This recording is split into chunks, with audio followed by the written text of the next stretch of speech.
Melissa Vogel, welcome back to the Low Carb Hustle podcast. I'm so glad you're here. What a treat. Nate, I'm so glad to be back. Thanks for having me. I think this is your third time on the show. It's actually been way too long since you were on last. So I've been looking forward to this. And I think we have a really fun topic to get into today. It's a controversial one. There's definitely going to be a lot of opinions back and forth. Yeah, a lot of tears. I'm anticipating. Maybe. So, I'll see if I can squirt something out.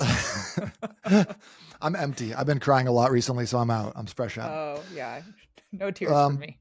So this kind of this podcast came about because I had posted something on Instagram about, hey, here's how to talk to your significant other about weight loss. And then it was just some music. And then I just said, effing don't do it. Don't talk to them about weight loss. And you had messaged me and we kind of went back and forth about this. And I was like, let's get on a podcast. Let's talk about it. So I want to talk today about how do you approach a significant other about their weight loss? Let's say they have a problem and you're like, honey, need help. How do you do that? Is that even possible? Should we be doing that? Is it different between men and women? Then I want to talk about how do you talk to your significant other about your weight loss and your health journey, if that's not something that they're maybe going to be a part of. And then I want to talk about self-sabotage or sabotage, which people do intentionally and unintentionally, and what you experience with that. But let's just dive into this. So tell me a little bit about I don't know, do you have a personal experience with this? You've ever dealt with this in your own life? I have, yeah. And I'm going to tell you, when men say shit to women, it sticks. It I always point to the back of my head, the base of your neck. And I'm like, we don't forget things. And I feel like for a woman, it sticks right there. My ex-husband had made a comment to me. Well, he liked to make several comments to me. And I was just getting back into really training hard after my last kid and really focusing on muscle and lifting. And I was figuring it out. Right. And he said something. I came out in a tank top one day and I think it was a halter top, which in case you don't know, that's the kind that ties around your neck. It goes up around your neck, not straps on your shoulders.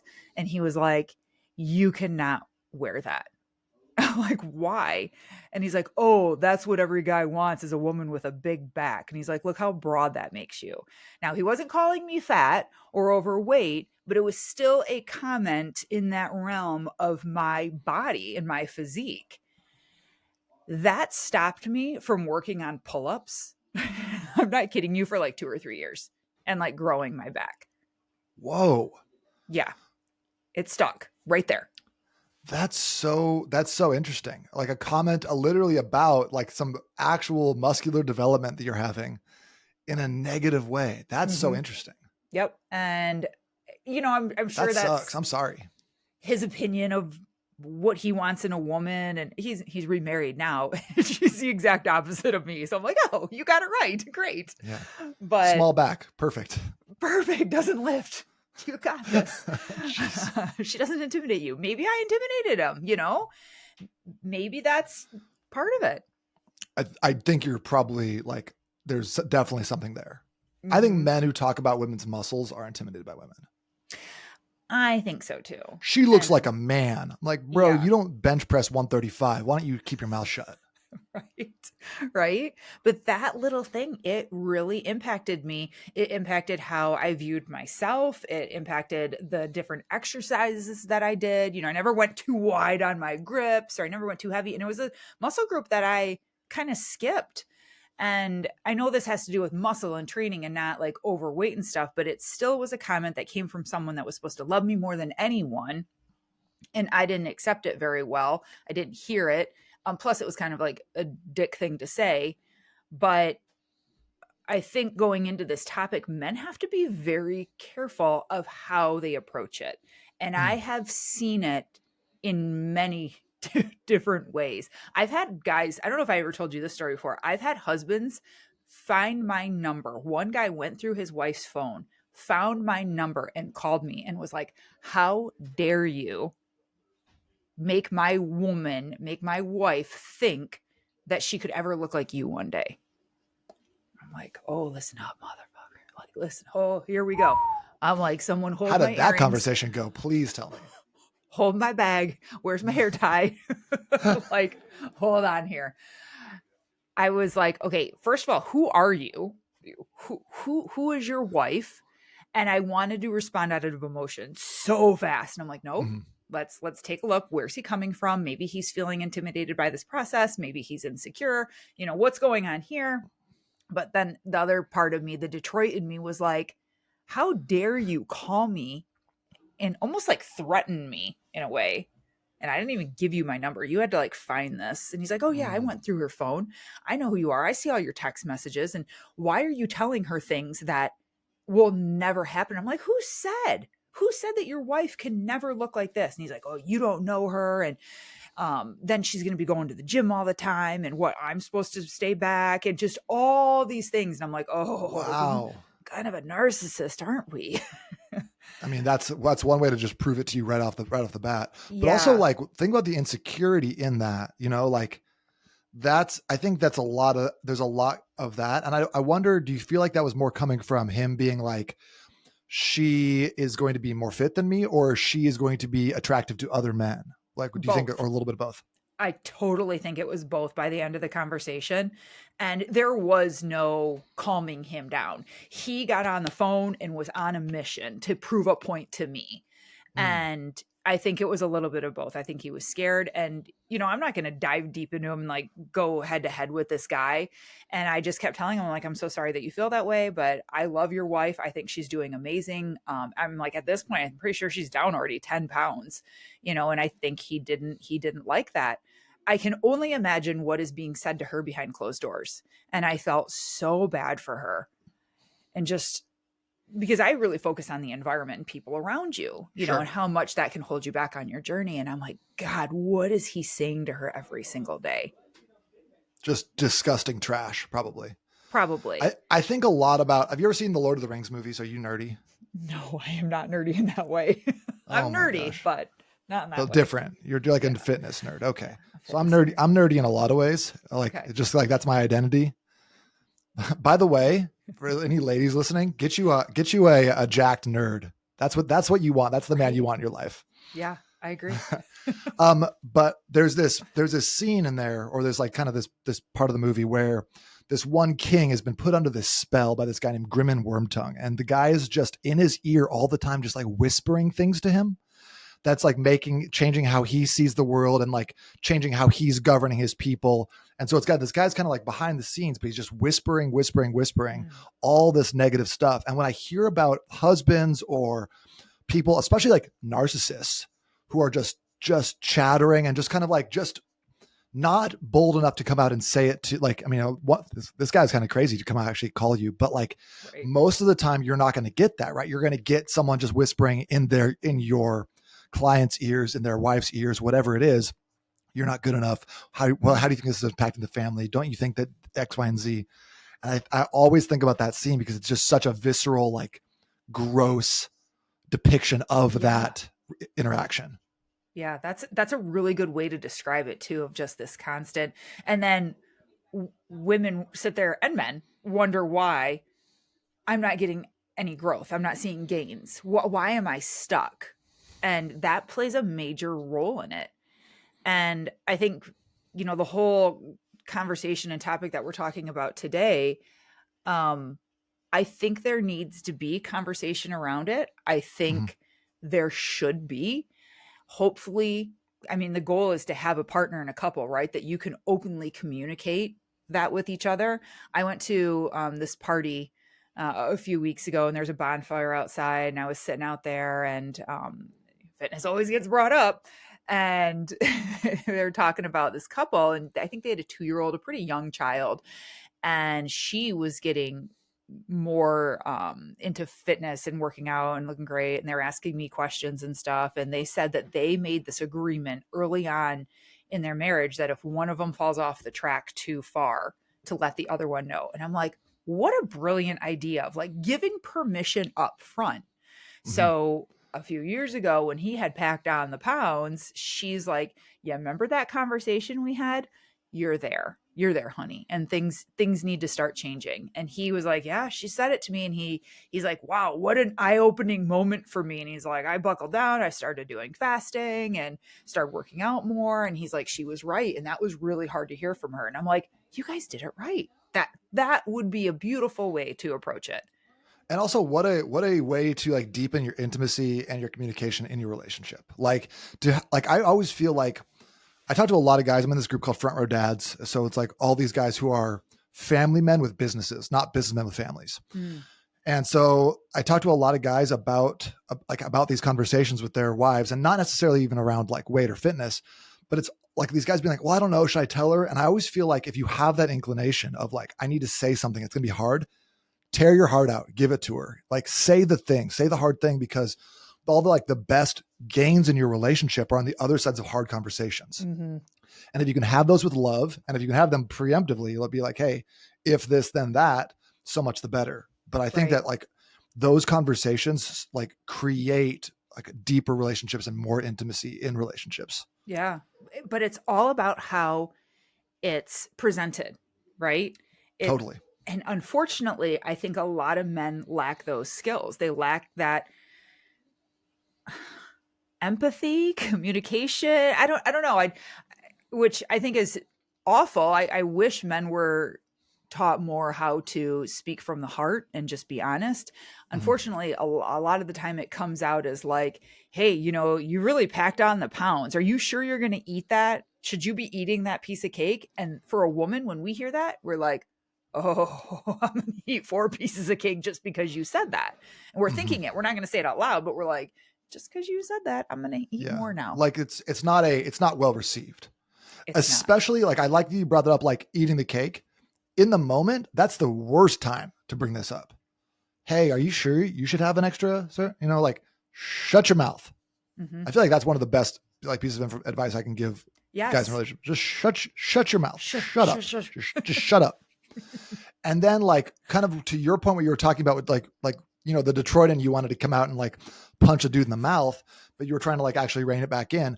I think that if you can kind of like sit on that for a second, think about it, what it actually is that like that's bothering you. Is it like an agreement that you had previously in the relationship? Is it like you don't want her to be unhealthy? Is, especially speaking from a male's perspective, like, and then approach that conversation at a different time. That would be my only way I would ever have that Yes. conversation. But I probably wouldn't even have it, to be honest.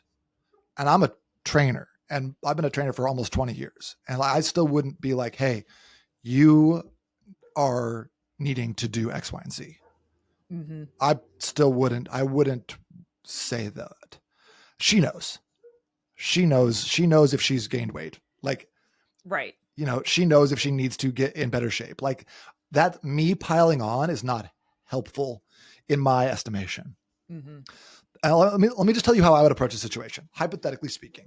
Okay. Um, like maybe she's over the course of like 5, 6, 10 years, whatever, she's gained some weight, borderline unhealthy, maybe pre-diabetic, something else comes up. What I would probably do is be like, hey, I'm trying to really focus on fitness as a family. Do you feel like we could go for maybe a walk after dinner and take the kids with us? Use that something that we could kind of pencil into our schedule and start building little things like that where we're doing stuff together. That is my preferred way of approaching it. And then on top of that, what I would be like is like, hey, I went to the gym today. It was great. I had such a good workout. Did you know there's saunas over there? It's so nice. And then just continue to have little conversations like that where I'm just kind of like sprinkling that on and talking about how training is impacting my life, my mental health, how I'm feeling better, et cetera, et cetera. And just wait for her to ask or catch on or be like, I'm going to think about go to the gym. And then I think another thing that guys do poorly is they're like, why don't you go to the gym? Like Yes. she's fucking busy, bro. She's raising your kids. She's doing like, you don't like, my wife went out of town. She's like gone for like 3 or 4 days. And like, I'm holding it together, I'm not babysitting, but like when she comes back, it's like there's stuff left undone. And I Yes. see the amount of work that she puts into the household, raising the kids, keeping things Mm-hmm. clean and neat, stuff that is outside of my skill set. And so I feel like one of the best things that I can do for her would be like, hey, do you want some time to yourself to go to the gym or, like go get a pedicure or whatever else? I'm going to take the kids to the park. I'm going to do this. I'm going to do a movie night with them. I'm going to do whatever. Mm-hmm. You go take this time and you do you now. And I think that giving that space is more important than giving advice. What do you think? Give me some Yeah, feedback. it is. And I love your approach. I love Nate's plan with that. Um, Unfortunately, that's not how it happens, but I wish it would happen more that way. Um, and I see it more of guys saying it at the wrong time, or they try and they're like, "I'll just train you. I'll just do it." And that's a line to not cross either. Um, but I think, it's all about how it's presented. And even then, I feel you when you say just don't. But what if you are in a situation? Because I know there's probably men and women listening that are going, but what if you're in a situation when you're not attracted to your partner anymore? They put on 40 pounds and I don't want to have sex with them. I'm just not attracted to them anymore.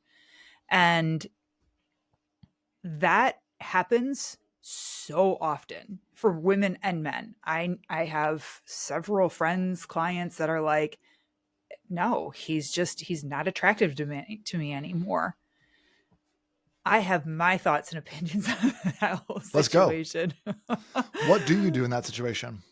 I think if you are at that point and you're like, you're not having sex, because let's be real, it's such an important part of a relationship.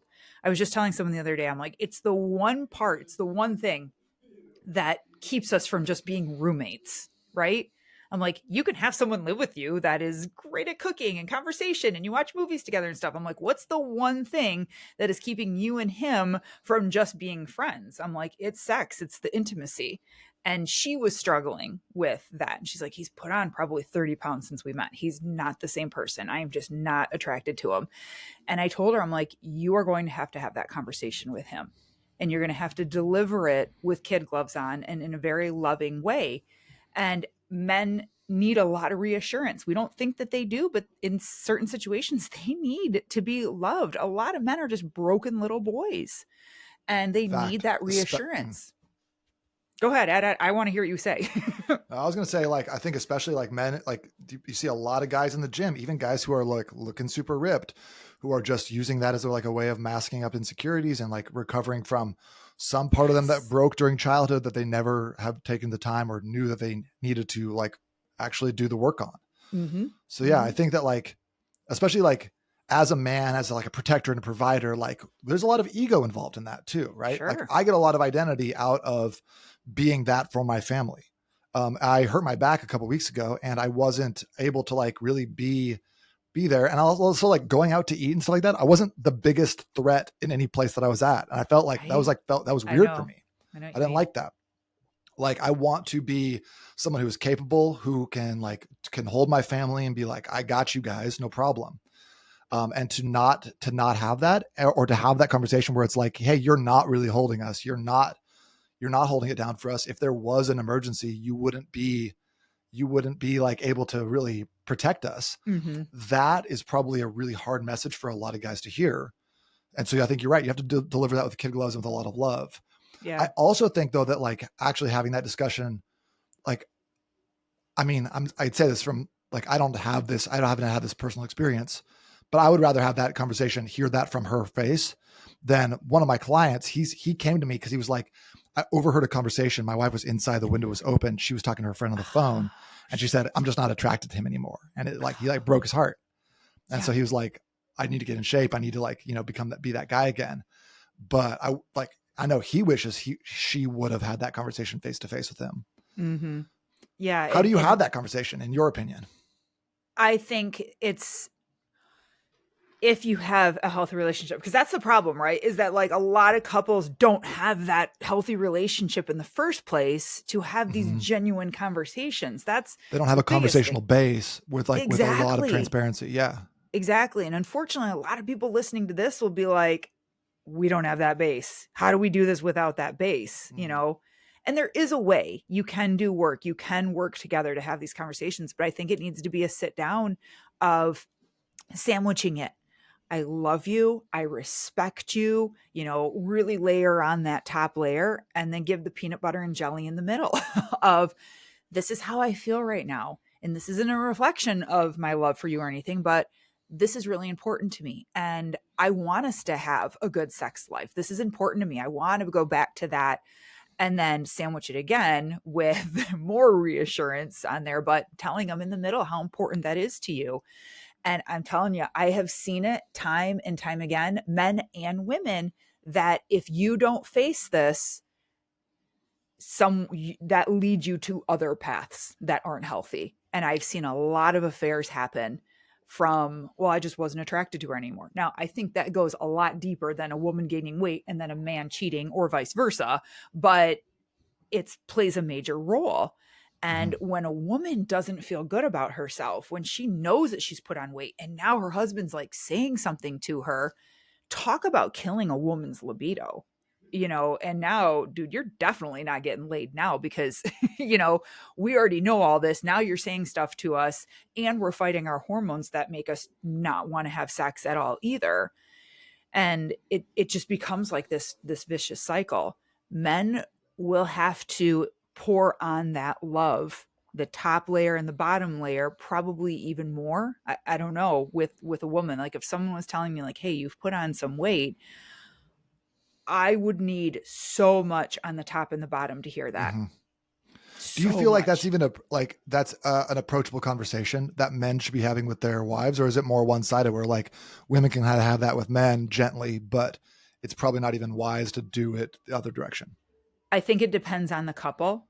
And I Sure. hopefully a man knows his wife well enough Hmm. to have that. Like my partner knows that he could have that conversation with me. And we're not even married, but he knows how I am. He knows how our relationship is. And we're just both kind of brutally honest. So he knows that he could say that to me. Would he want to? No. But could he? Yeah. I think that's an important distinction. Is like, do you want to have this conversation? No, that's probably a good indicator. If you're like, yeah, I can't wait to let her know, Right. that's you should probably keep your mouth shut, bro. Mm-hmm.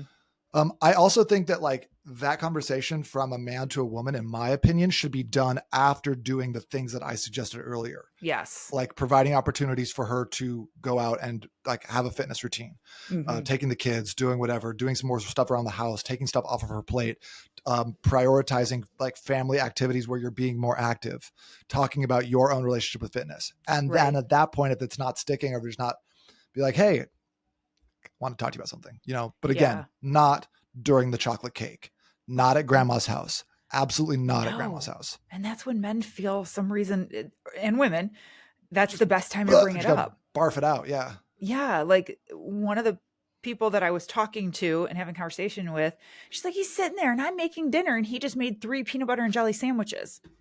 And she's like, and I told him, like, why are you making that? Why are you having that? Like, this is one of the reasons why you're not happy. And I'm like, ah, because that conversation, it's like holding a bomb. Like, dude, that could blow up in your face and Mhm. and send the woman or the man in the complete opposite direction. If you don't handle that with care, that woman will definitely not work out now. Just like I said, well, I'll have 3 more pieces, well, I'm not going to go to the gym now. I'm definitely Yeah. not going to go. So it's something that needs to be handled very carefully because you don't want it to blow up. You don't want that bomb to go off. No. And like, when I talk a lot about like, again, like going back to this front row dads group, which is like such a great organization. I Love love them. that name too. If you're a man or a father who is like, has a business and wants to be more present with your wife and your kids and stuff like that, can't recommend them enough. But we were talking about like parenting, and I was having a conversation with some of these guys, and I was like, what's the deal with like your kids acting up? How do you like reprimand them, discipline them in a way that is conducive to them actually changing and not just like being spiteful, whatever else? And he said the number one thing with this guy who was like a parenting expert, he said the number one thing is prioritize the relationship. The relationship is number one. I think it's the same rule applies here. Don't say something in pursuit of health that is going to jeopardize the relationship or cause the relationship to take like a downturn. Keep the relationship as number one most important thing, and then have that conversation from a loving place, or like say what you need to say, but make sure that the Hmm. relationship is the priority. Right. I completely agree. And that's why it's so important to work on your relationship and have a healthy relationship before it even becomes an issue. Hopefully it Mhm. never does, but it's so important to have those crucial conversations about other things. So your first real deep conversation isn't about weight loss Right. and weight gain and stuff. But Yeah. I I'm going to say this for all the women listening, ladies, if he does present that to you, like sometimes we need to hear that. It's Mm. hard. We don't want to hear it, but if I'm really brutally honest with myself, and you might disagree with this or not, but if I'm really honest, if I am not attractive to my partner anymore and I have put on some serious weight and I maybe I don't realize how much I did or how bad it has gotten just because I'm so busy with the kids and everything, like I didn't think I looked that bad, but like maybe the reality is I I would want to hear it. I would want to know, especially if, way down the road that could cause even bigger marital problems for us, or it could lead to an affair or something. And again, affairs and cheating are a whole other podcast, and there are deeper reasons for that. But, sometimes the truth hurts, and sometimes it's things that we need to hear and we don't want to hear. Yeah. That's That's hard to that's a say. That's hard to yeah. say as a woman. Yeah, but I'm glad you said it because I feel like sometimes, like from my perspective, it's a little bit more one sided. Mm-hmm. Where I'm like, shut your mouth, lead by example, and then if you Right. must have that conversation, and you're like, no, ladies, hear it.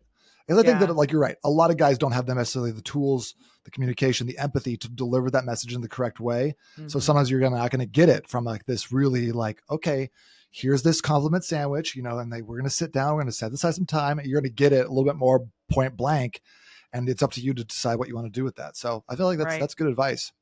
That Not one that lead I'd be comfortable giving, but good right. advice to hear from you. Right. That whole lead by example.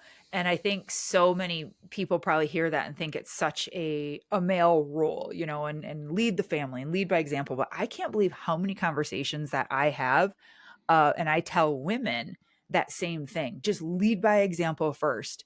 Um, because a lot of women get worried about taking the next steps in their fitness program because he's not. Well, I told him I was going to do this thing, or I'm going to coach with you, but he's like, I'm not giving up my beer and pizza. You can do whatever you want, but I'm not giving this up. And I tell women that all the time. And I think this is a good time and a good reminder that, like, women, it's okay to lead in that area too. I think it's okay to be the one that's like, I'm going to start going to the gym. You don't have to. I'm going to start doing this. I'm doing this journey for me. And it's so funny because men don't like to be left behind. They eventually, I don't think we've ever had like a husband in the group that like didn't start upping his game too. And they see a woman getting fit and more in shape. And then the guy's like, well, I got to do something too. I can't let her get hot and fit without me. Yep. So it's okay. I think it's okay if women take that leading role in the Totally. health world. And especially since like you can't control anyone else. You can't make anyone else's Nope. decisions for them. Nope. All you can do is control yourself. So like, man, woman, whatever, like you are in charge of yourself. You are in Yeah. charge of like your family. So you need to lead by example. And I think that for moms, especially if you have daughters, you gotta be leading by example. Cause like maybe you show your husband something cool, but your daughter's going to see you working out and be like, yes, my mom's a Mm-hmm. badass. My mom has prioritized her health. Like working out is for girls, like, and that's a really, really important part of this like, equation as well. Yeah. And our daughters need to see us eat, and they need to see Mm. us eat healthy foods. I was just talking to, I think it was like in one of my coaches' chats this morning about how it's so cool to not eat.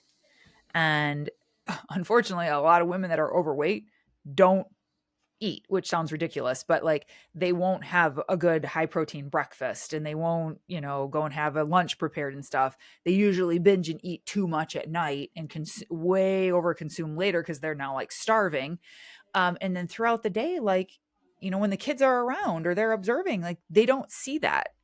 And it's really important for your kids to see you make the right choices, not Mm. just the binge and splurge later, or like, oh, I haven't eaten all day, I'm so hungry, like, let's just go out to eat and let's just do that. They're not going to learn if we don't show them.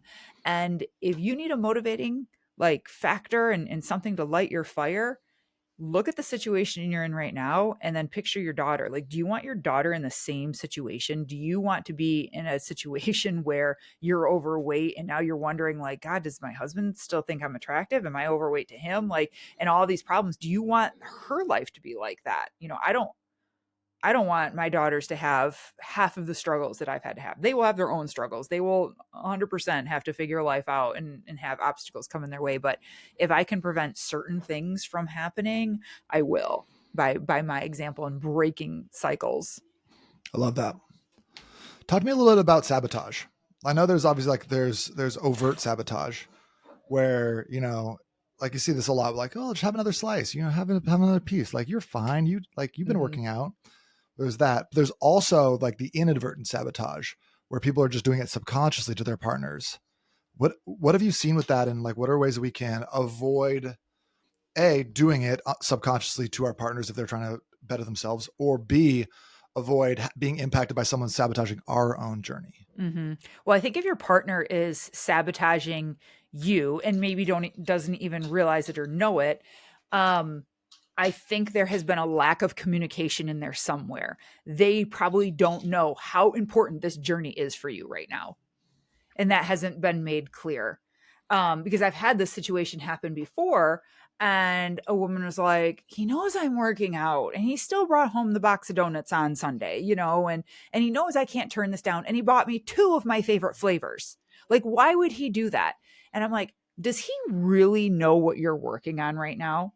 Like, honestly, does he really know what you're after and why you're doing this? And all the things that you've shared with me, have you shared with him? No. And I'm like, it's time, because he doesn't think maybe you're as serious as you are, or that what he's doing is really even going to hold you back that much. He might be doing it and like not even think that he's harming you in any way, or holding you back and sabotaging your goals. And when I said that to this particular client, she was like, oh my God, you're right. She's like, he just thinks he's being super nice and he doesn't know that he's killing me with having that in the kitchen, you know? Mm-hmm. And I think that sometimes that subconscious or unconscious sabotage comes from a place of like confusion, like not Sure. necessarily knowing how important something is, and having that hard conversation is probably integral to being successful and, setting some boundaries. Mm-hmm. The But what happens when it's conscious? What happens when it's like a deliberate act? and she is consciously trying Bringing to home the sabotage foods someone. that Yeah. are hard Yeah. to avoid, Yeah, that's just a cooking dick things that are move. not necessarily healthy, recommending that we go out to eat. We're having pizza, doing this. Got to have another beer. You're fine. You're fine. Yeah. I have seen that happen more than the other situation. And I can tell you, I am not shocked when someone tells me that their husband is still doing this. Like, I had this one couple, and I was training her, and he knew that she was on this journey, and she knew she was trying not to eat like baked goods. That motherfucker baked like almost every single day and would make things. And I was like, "Are you serious?" And she's like, "Yeah, he's doing this all the time." And he knows that he's making my favorite, or he knows he's doing this. And later, this is probably like 2 or 3 months later, like when we really buckled down with like one-on-one coaching, and I was encouraging more of like conversations like this needs, like, what is happening, what's going on here.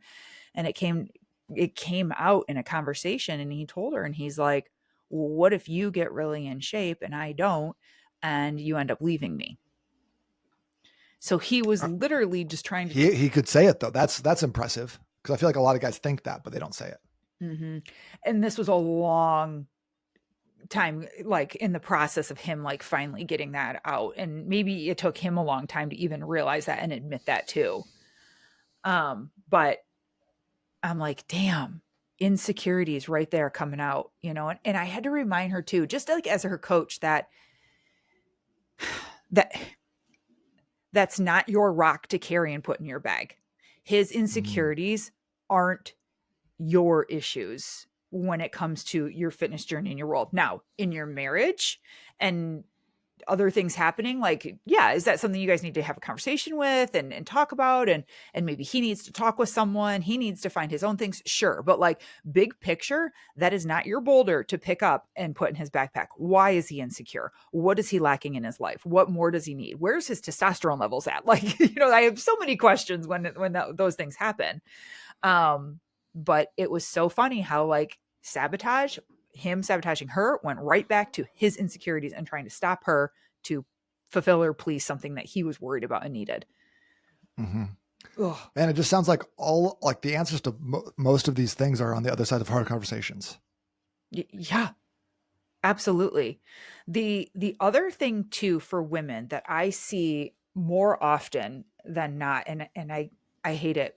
This is why I do so much mental work along with physical work on the journey, because I will see a woman hit a goal and all the time, when I see them on Facebook and like holding that sign that they lost 30 pounds in 6 weeks, and they hit this goal and they do it, and they didn't do anything to shift her identity. They didn't do anything for her to go from who she is and just, what she's doing to, no, I identify as a strong, fit woman, mom that like is doing all the things. And this is who I am. I just go to the gym. I eat this. I just don't drink anymore, whatever. And you shift that identity. Women will get in that position and then they don't know who they are as this 30-pound less woman now. And it's scary. It's really, really scary to them. And what do? They start sabotaging and they don't even know it. They're like, oh no, Timmy got the flu. And so then I missed that class or that gym session and I didn't go, and then we needed new tires on the car. So that took a lot of time. And then, I got this project at work. And that's why I gained all the weight back. That's why all these life events happened. And she doesn't realize that, like, no, actually, way back here in the back of that head again, actually, you were in a position where you didn't know how to maintain that. You didn't even know who you were because it happened so fast. Your body and your brain couldn't get back fast enough to the old you because that's what was familiar. And so you slowly started missing. You slowly started saying, well, just this one time or just this Mm-hmm. one weekend. And it's a form of self sabotage that happens all the time. And people don't even know it's happening. I'm glad you brought up self sabotage too. That's an important one. I think it's probably almost more common than partner sabotage. Mm-hmm. See that all the time. People, again, just getting to the thing and then freaking out. And I think I see that in like business too. People get to a certain level and then like fall back to their old practices, you know? Yep. Yep. And so I It's think that familiar. you're right. There has to be some sort of identity shift and there has to be some like probably some coaching, probably some self-talk, probably some Yep. awareness. And going back to like what we were talking about earlier, just having someone in your ear who's just like nattering, like it's really hard to escape that because like even if you can be like, no, I know that's factually incorrect. It's hard to not absorb something that you are experiencing all the time. So you're always watching commercials. You are going to absorb some of that. You're always watching the news. You are going to feel more stressed. You're Mm-hmm. always listening to specific types of music. You are going to absorb from that. So I feel like a lot of this like identity shift comes from self-talk and your diet. And by diet, I'm not even talking about vegetables, right? I'm talking about what are you feeding your mind? What are you feeding your brain? And I think that if we can start identifying those things as being as crucial as macros, that's when you start having the identity shift. Yes. When we start being like how I speak to myself about fitness and exercise, how I speak to myself about my fitness goals. Oh, I've never been a gym person. I always indulge when I see something. I Mm-hmm. love cheesecake. Like, no, you like cheesecake. It's good, but like you love your kids. Do you love cheesecake? Like, we got to be careful with how we talk to ourselves and we got to be careful with how other people talk to us. And Mm-hmm. it's okay to have boundaries around that and be like, hey, listen, I don't like this conversation. I don't want to hear about this anymore from you. So we're just not going to talk politics. We are just not going to talk about fitness and nutrition. Okay. Like those are going to be off limits for now. I Mm-hmm. think that's totally fine as having those boundaries and setting yourself up for a place where you are actually able to control the inputs you're getting. Mm-hmm. But it's scary. It's It scary to is. be the black sheep in a sea of white sheep. And if I say something, if I set up those boundaries and then I'm slowly removed from the tribe or I remove myself from the tribe, what does that look like? And people want and thrive to be a part of the group, a part of the Mm-hmm. culture. We don't want to be kicked out. It's in us. It's in our DNA.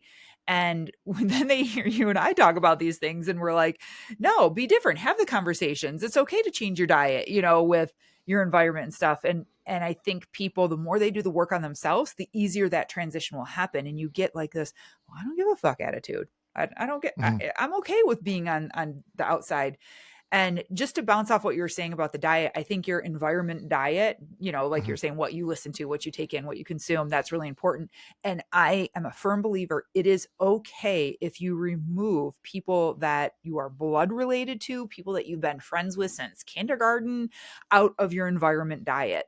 It is okay to remove yourself because, there are a lot of cultures. I came from one that was, um, no rest. You pick yourself up by your bootstraps and you keep going. And that messed with my head, with my journey. And I couldn't hear that anymore. And then I know a lot of other people come from a culture of like, no, just rest. It's okay. Oh my God, you walked on Monday. It's Friday. You must still be tired. It's okay to rest. Don't overexert yourself. And you constantly hear that message. And if you don't feel that your environment and the message that you're getting from friends, family, whatever, isn't aligning with your goals, it's okay to remove yourself. It's okay to set the boundaries up, like you said. Yeah. So I guess from this conversation, I think two big themes. Number one, communicate, over communicate, have hard conversations. Have hard conversations now so you can have harder conversations later. That's not like a big Mm-hmm. bombshell for your relationship. Number two, be a weirdo. It's okay to be a weirdo. It's okay to reinvent yourself Yep. and making sure that you are prioritizing your mental health and making sure that you are like being cognizant of your diet, what you're consuming, what you're listening to, who you're listening to. Those are all good takeaways from this. Yeah. Anything else you want to add before we go today? Yeah. Don't call your partner fat or overweight to their Oh face my God. and Do we tell have them to not. say that? We just need to say it. You just need to say it. I think we just need to say it, and don't tell her or ask the question or him, are you really going to, and then fill in the blank. Let's avoid that. Let me just pile on there. Like speaking to the dudes, don't be mean to your partner. No. Even in jest, even joking around. I see a lot of guys who pick at their partner like they're in high school and like tease Amen. them. Don't, Mm-mm. don't like be her piece, bro. Come on. Like there's a lot of stuff going on. Like be the place that she can go that's like safe and secure. And she knows she's not going to like get made fun of or, belittled for some little aspect of something that she's doing. Even if it's Mm-hmm. silly, like don't be a dick to your partner. Come on. Yeah. And One-on-one. I think that goes the same with women too. Just as much, be his peace, be his place where he can relax and let him lead in the areas that he can lead, because that's important for men. Don't take that from them. Don't belittle, don't take their balls and put them in your purse. Be very, very aware of that. Love this. Melissa, always a pleasure. Thanks for coming on today. This was, I think, a good episode. Some stuff that needed to be said for sure. Yes, yes. I'm glad that we have this out there now and we can help people communicate, have great conversations, and be fit. Absolutely. All right. I'll talk to you very soon. Thank you.